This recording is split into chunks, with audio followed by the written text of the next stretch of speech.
Many dark dungeons braved, plentiful of slain towering demons, an equipped party with legendary mithril.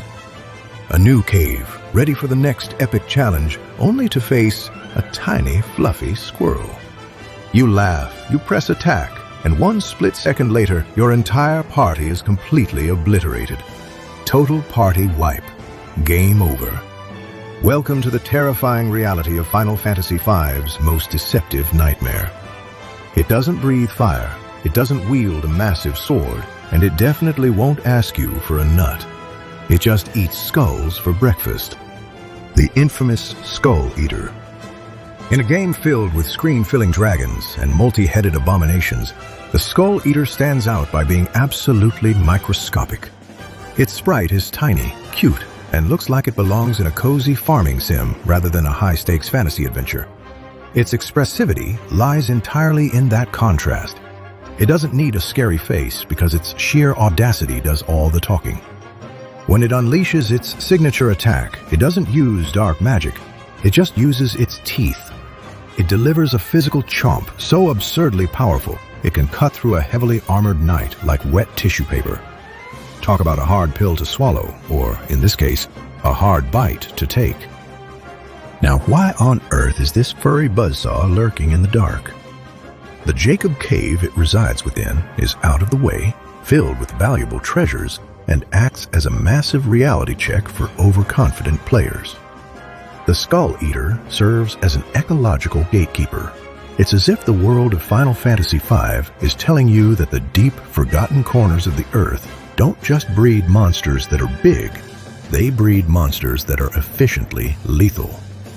The reward for facing and braving over the lethal critter?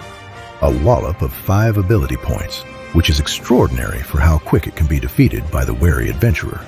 Just use the terrain skill of the Geomancer class, cross your fingers that the defense-piercing stalactite is summoned, and pray the Skull Eater either flees out of terror in anticipation of it, or outright dies by being blasted by it. So, where did the developers get the inspiration for a bloodthirsty rodent? On a practical level, it pulls directly from the real-life anatomy of rodents. Squirrels and mice have incisors that never stop growing, requiring them to constantly gnaw on hard objects to keep them sharp and manageable. The game just took that concept to its logical, terrifying extreme. But culturally, the Skull Eater owes a massive debt to pop culture. Specifically, the legendary killer rabbit of Kerbanog from Monty Python and the Holy Grail. It taps into that exact same comedic but terrifying trope. The utterly harmless-looking creature that is secretly a weapon of mass destruction. The more scientifical explanation for the Skull Eater being dark and dreaded by the way more common light brown nut eaters lays its foundation on the very deadly, very real squirrel pox. A sickness to which the real-life black squirrel, who is a carrier, is immune. Same cannot be said for the light brown squirrels, who easily fall prey to this pox strain. The Skull Eater, a perfect encapsulation of the spirit of Final Fantasy V. It's playful, it's brutal, and it refuses to take itself too seriously while still absolutely wrecking your day. It proves that you should never judge a monster by its fluffiness. The de facto spiritual predecessor to the Sabatenda, also known as Cactar, the trademark walking cactus creature that debuted in Final Fantasy VI. So, the next time you see a tiny squirrel in a dark cave, don't try to pet it.